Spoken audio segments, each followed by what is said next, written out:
Hello, everybody. I've been doing some thinking, and I was inspired to speak about something very unique to a lot of people that the world doesn't have enough of. And that word is special, right? A lot of us grow up before the world hits us with all the terrible programming and the horrible words and things people say to tear others down. We grow up and we see our parents like my dad used to blurt out dipstick, some guy who just cut him off or didn't use the turn signal. And all I'm talking about is the days of like Mr. Rogers. You know what I mean? Those days that public television. The days that it was like the magic that the world had to offer everybody. You have your parents, your grandparents. You felt special. You felt close and safe, and you felt noticed and different, unique. All these really cool, what we call today catchphrases. These catchphrases. Why I call them catchphrases because they have no warmth, no reality, not reality, but no individuality or any real integrity behind it. People use them as words to catch people and control them and fit them into a box or manipulate, right? That word special, everybody wants to feel special, right? Who doesn't? Who doesn't want to feel special? Who doesn't want others to look at them like they're different and they're the cat's meow, right? I know for myself that even in my darkest days, I wanted whoever around me to feel special because I'm a special person and I want everybody else to feel like I do, to see things like I do, to see the person before the world got their clutches on them. Some people call that a curse or whatnot. I call it an ability to be able to look and see it inside someone and see what's really there, and some took it as naivety or whatnot, right? But, if gone long enough, yes, they'll take you for granted. But I was given a gift, by my Creator, my Father in heaven, and that's that I'm special. I'm special enough to be able to spread that to others and to inspire, uplift, and like you watching right now, you're special. Why? Because you're on a path of your own creation, right? Your own want, because you're unique, you're special, you're one of a kind, right? So you gravitate towards other people that are like that, and along the way, people made you feel so inferior and so small that you never had a chance to shine, right? But you were trying to help others find their shine. And sometimes we can't. And we find it as a personal attack. Unfortunately, people have dug a hole so deep. They might look like they're on top of everything, but they've dug this ditch of self-loathing, and they got to the point to where they don't even know themselves. The world knows them for what this is, but not what's really inside and what really counts, right? And they look at you as someone who really has it, right? And instead of looking at you for information and a mentor or someone to really allow the person to touch bases with themselves, they want to control you because you are unfortunately, you are an opposition to them, right? They're afraid other people are going to see the real you instead of the other person's fake facade.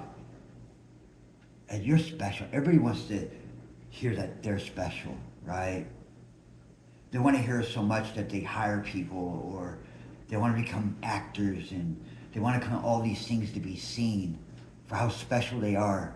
Unfortunately, we've lost a lot of actors, a lot of really great actors, because they were hurting inside, but they were special to the world, right? But the world was so who they were on the outside instead of seeing the hurt that's on the inside, right? Because they had to live up to a standard. They had to live up to whatever the world accepted them as, right? And people lose their ways, like for instance, like in these last few seasons, right? People pretended to be you. People tried to duplicate and reproduce who you are, and then try to keep you small so the world would see you, right? Because they wanted to be special. See, somewhere along the lines, these people weren't looked at by their parents, as special. They were either abused or taught how to manipulate, or taught that the world doesn't allow people to cry, doesn't allow people to be a certain way, right? And this is where I touch back onto the programming, right? The world around them wants them to be this cookie cutter conformity of acceptance, right? So they didn't have this. They weren't heard. They weren't really seen. They didn't have a chance to grow, so they were stunted emotionally on the inside, right? They had to stay small in this little box and move forward in this fashion that the world accepted them as, right? They would look at others and what they're doing and try to fit in, be that chameleon, right? Fit in so they're accepted, so they can go home and tell their parents, hey, I have these friends, when these friends just use them for things that they have, right? It doesn't feel good to be used, right? It doesn't feel good to be used. See, all the things that these people didn't like growing up, right? Being picked on or treated wrong or controlled or possessed and all that, right?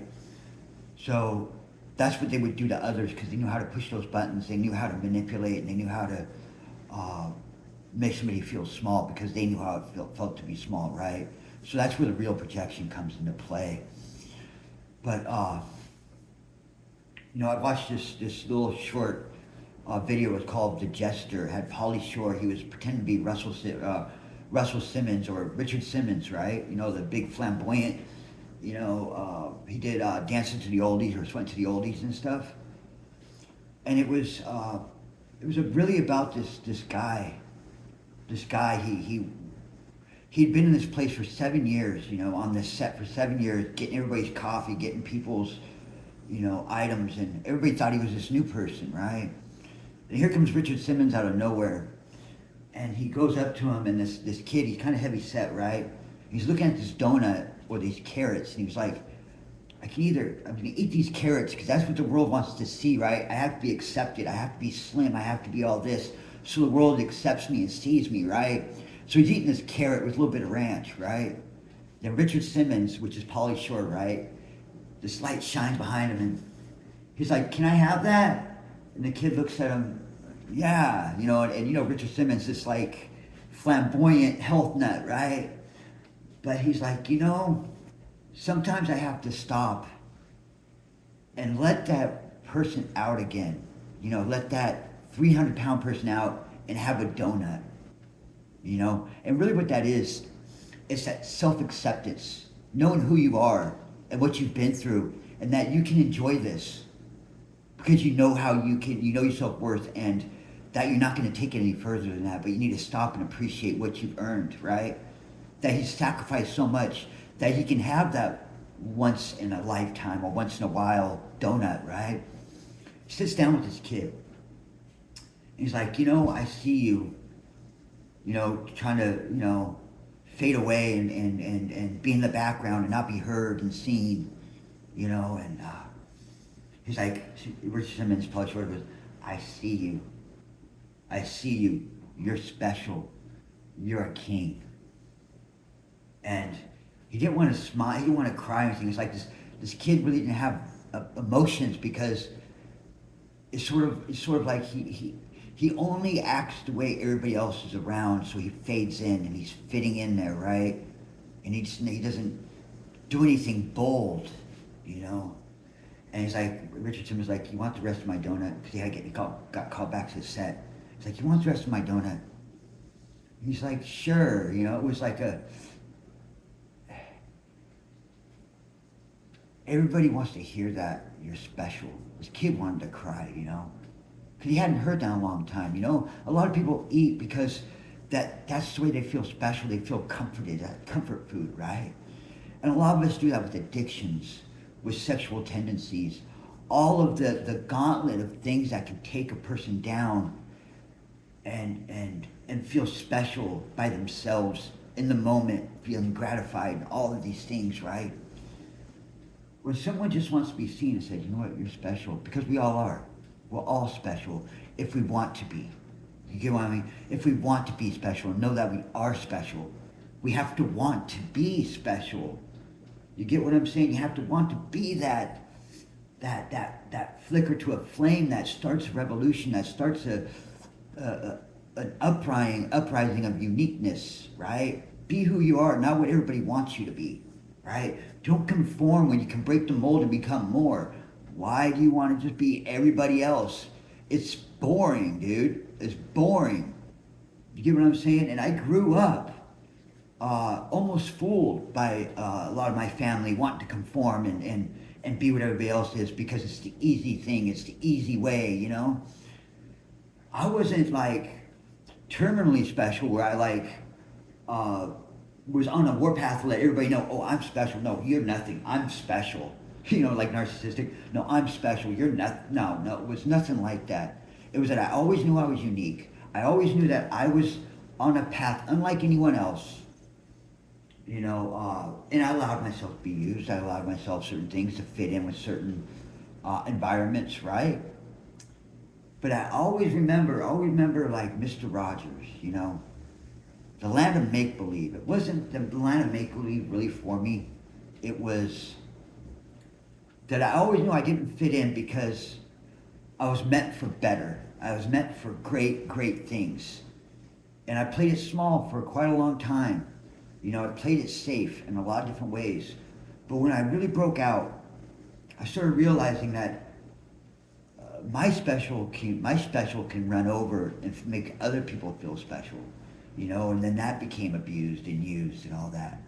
But today I can really say that we are all special in our own way, as long as we allow ourselves to acknowledge we're special, instead of wanting to, you know, fit in for others or to you know, be that way just to get little morsels of attention. Like, no, we are meant to be special. We are meant to be here on a one-of-a-kind path. All that conformity is just a roadblock to our greatness, to our breakout, our full potential. You know, you can conform and then take the easy way out. Yeah, we can do that. We can fall into place. We've all done that in one way or another, and it was easy, right? Because we knew what was going to happen from moment to moment to moment to moment, right? And then when you break out and you become, you know, special, people want to try to dim that. People want to try to control that, possess that, own that, you know, lock you up in a bottle and like, ooh, this is mine, precious, precious, precious. Because these people never truly felt special in their own way.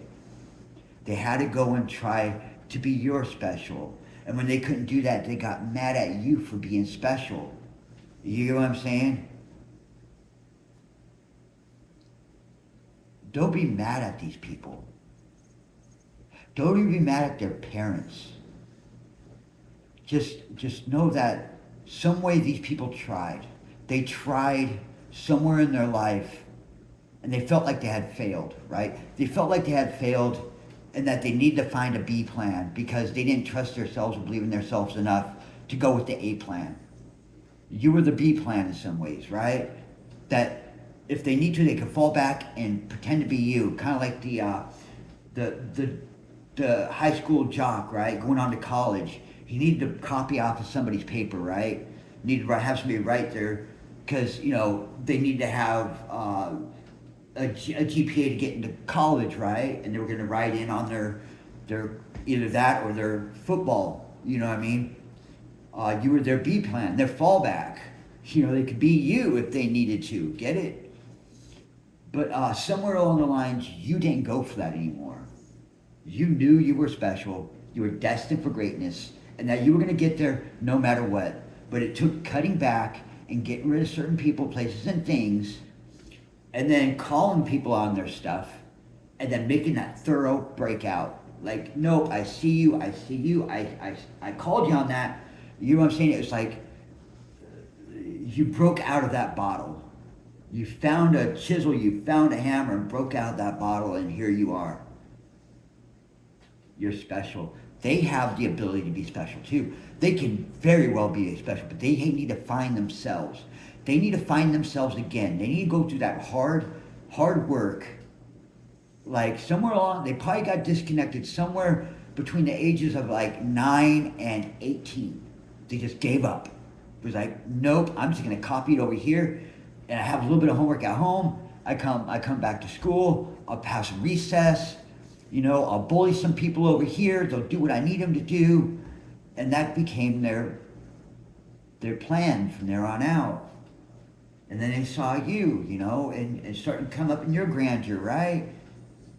You know, you were still kind of like, how would I say this? You were just kind of going along with it, trying to find your next destination. This is before your awakening, your breakout, right? And they saw you and your potential. So they had to grab on you quick, before somebody else saw that, right? But I'm telling you guys, don't be mad at these people, don't. Because somewhere along the way, they just didn't do the work. Now they know they need to do the work. They can be, you know what, now that they've been found out and caught, right? They can look at this, do the inventory, and then find their own greatness, see? This is a chance for them to rebuild themselves. Now they'll learn, hey, I don't need to listen to everybody. I can find this on my own. Because they're alone now. You get it? Nobody's trusting them. Nobody is drawing to them anymore. Because they found out they were Milli Vanilli. You get it? Remember how everybody was like, yeah, Milli Vanilli won a Grammy? Right? Yada, yada, yada. And then like 6 months later, they found out it was some church group in Memphis, Tennessee or something like that. Some down south, you know what I mean? It was like a choir of, oh, no, it was I don't even want to say, I'm not going to go there, but anyways, they found out who they were, right? And unfortunately, one of, I think it was Millie, he ended up taking his life, where he overdosed off drugs or something like that. But they found out and they had their Grammys stripped from them. They lost their reputation, their word, and nobody wanted to work with them again, right? They had no talent. Get what I'm saying? They had no talent after that, and their word was bad. But see, it never had to get to that, you know, get to that point. They got blinded by money and empty promises, and, you know, it was sad when I heard that the man passed away. It was really sad, you know, but that stigma was still there. But see, these people have a chance to build their lives again now that they don't have to live up to anything, right? They can really start authentic and real from the ground up. They can really take reins of their own lives and go forward. It's freeing, man. Or they can be mad and want vengeance and all this stuff that's an empty, there's no reason to. None. Instead of beating their chest and all this, they can go off and start building a life of their own. Really find out how it is to be this way, and you won't wish ill on them. You don't look at them in a way like that they wanted you. No, in no fashion do you look that way, because you know how it feels to be that low. You get what I'm saying? You almost want to reach out a hand to lift them up, but that would give them a chance to latch on again. They really need to learn on their own how it feels, and to smell it and just like get visceral with it so they can touch what's going on the inside, and that will build up, and they'll go through not exactly what you went through, but they have a chance to find their special. You know what I mean? They'll find their special, and then they'll help other people, help them prevent doing what they did. See how this is going to go down the line now? But everybody wants to hear that they're special, they're unique, they're one of a kind, because we all are. We're all here on a one of a kind mission, a one-of-a-kind experience. But unfortunately, some people fall into pitfalls of conformity. The world is built that way. But many people have to take a leap of faith. They have to make that breakout. You know what I mean? Like, don't take the easy way out. None of us know easy. We don't do the easy thing. We don't do the easy thing. We wake up, lace up our bootstraps, and get going every day. Because we are special. We want to live up to our own potential that we have set in motion on our own. Because no one else in this world for quite a while was helping us with that momentum. At least that we've seen. How about that? That we've seen, right? But we all can see the special in somebody else. Get what I'm saying? But unfortunately, some people grasp onto that and see that and want to use that and manipulate that for their gains because they feel so far behind because they didn't do the work to get there. I want to touch bases back on that. These people, they weren't bad people. They weren't born bad. They need to look and find where down the road did they become that way? What caused that fork in the road in their life? Is it their parents? Is that same behavior still affecting their life today? Where that fork in the road was made? And if it is, are they going to allow that to keep going? Because if they do, they'll keep getting the same thing. But if they break that off and take a moment of silence and pause for themselves while they go on to the next destination and leave this back there just for the moment, get on to the next destination, and then they're like, okay, I was being bullied, right? Okay, am I bullying other people? Because if I am, that's the cause of it. Me being bullied. That means I need to forgive the person that bullied me. I need to give that up. You get where I'm going with this, guys? That's how these people need to start approaching these things from here on out. They can really be logical. They're logical enough to set up all these people against you and clock your mannerisms and all this, but are they smart enough and logical enough to start tackling their own problems on the inside? We don't know. And no one's ever too old to do that. No one's ever too old. They'll find their special. They'll find their special. They'll find it if they do the work, right? And we're all really,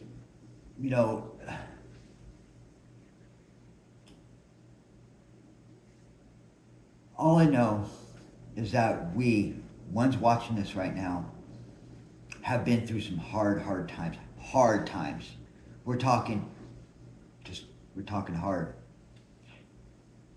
As some of these people doing these things to us, pushing into certain corners, things like that, helped us be better people. Because we learned what we don't like in our lives. Unfortunately, some of these people took it to the lengths of wanting you 10 toes up and out of the picture permanently so they could become you. You get what I'm saying? They really wanted to become you. They wanted you out of the picture and slide right into your place to keep going in life. Yeah. I don't know what kind of childhood wounding that is, but maybe they saw one of their family members, tragedy happen in their lives, and their family member had to slip in, like, say if a 5-year-old loses their father, the mother slid into that position. It had to become the mother-father role, the single unit, and try to be the father. That can or that can lead into some deep woundings, you know what I mean? Sense of loss and not able to heal from that. The only way you can heal from that is by filling that all together and forgetting about them. I don't know. I'm not going to try diving too far into somebody's head right now. But I assure people out in this world that uh, you're special in your own way. You're unique in your own way. And don't hate on people who try to be you. Don't hate on them because they saw something in you that you hadn't seen in yourself, probably in a very long time, and they wanted to capitalize on that. Get what I'm saying? It wasn't right, but that just goes to show how strong, how powerful, how unique you really are. That they were willing to use your likeness to capitalize on and become you. That means that you are that important. You're that unique. And that's, you have something no one else can bring to the table in this world. Because they felt like they could do that. Not you. They could be you because in somehow they were better in some way. You were missing something that was not clicking, like a roadblock, but they were laying that roadblock down. You get what I'm saying? It's not really a catch-22. It's something that people could have came to you and could either learn from you, could have partnered up with you. They were themselves around some sick individuals, put it that way. Somehow someone made them believe that they could X you out altogether, right, and become you. I don't think they did it on their own. No, they had people helping them. So just know that you're going to push through all of this, and you're going to shine, just like Richard Simmons, man. You know, Pauly Shore did a big ups to Pauly Shore, man. He really blew it away. You know, because you're unique, and you'll be cool. You'll be honored for your uniqueness, the way that you take leaps of faith, the way that you put yourself out there. People will probably sit back on like YouTube or something and be like, I wish I had those guys. I wish I had that. You know, they're doing this consistently, and look at them like me. I want to inspire people. Look at me. I want to inspire people because I'm not going to allow anyone to hold me back from what I have been supposed to be doing all along. It's helping people, to inspire them, to let them know you're special, you're unique, you're chosen, you're here for a mission. It's time for us to get up and do this.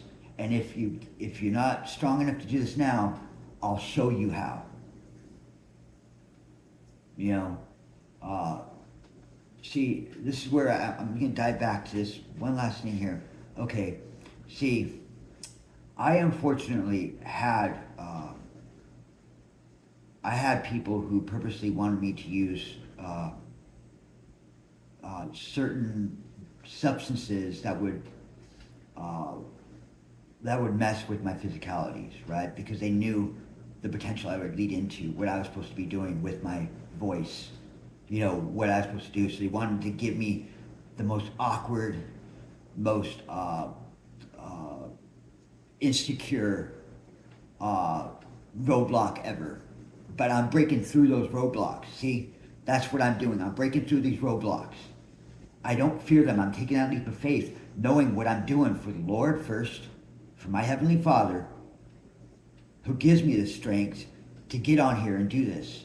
See, my Lord and Savior guided me through all this to look at these things objectively, you know, and to not hate on broken people because I was broken. You get what I'm saying?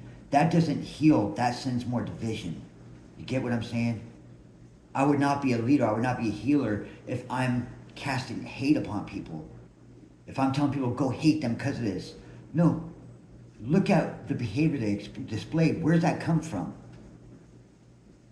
Is it that they wanted to feel special? Like they wanted to do deeds so that they'd feel special in other people's eyes?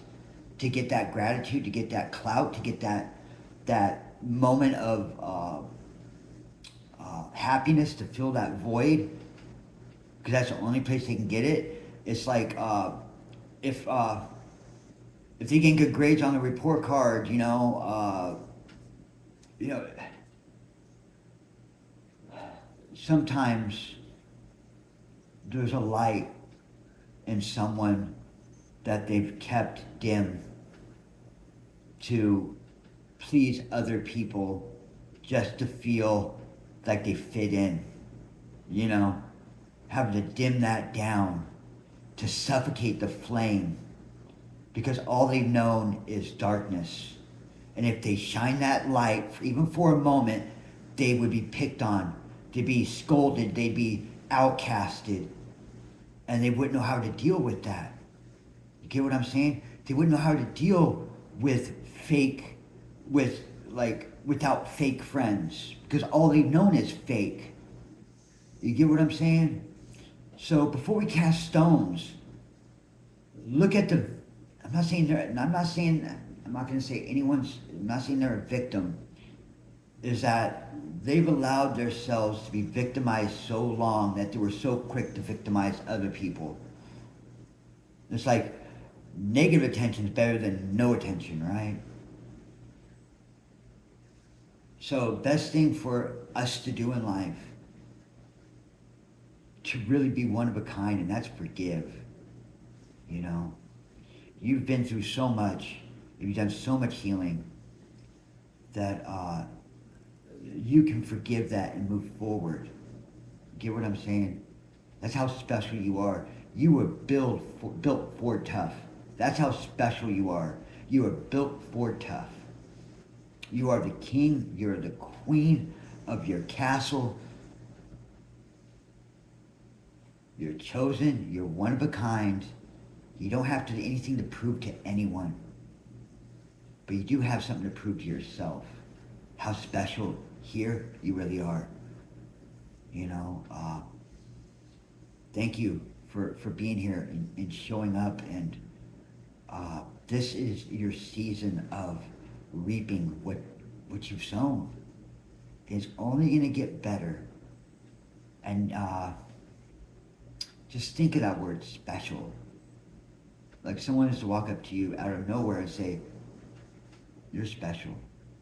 How would you feel? Do you think it's, yeah, I am?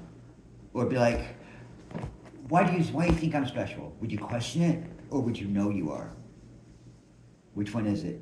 Would you be like, oh, don't prove it, how am I? Or would you know it? Be like, thank you. Just be humble about it. Thank you. And the cool thing is you can walk off and think about it in your head. I'm so special, somebody else noticed it. Pretty cool, huh? All right, guys. God bless. Praise Jesus.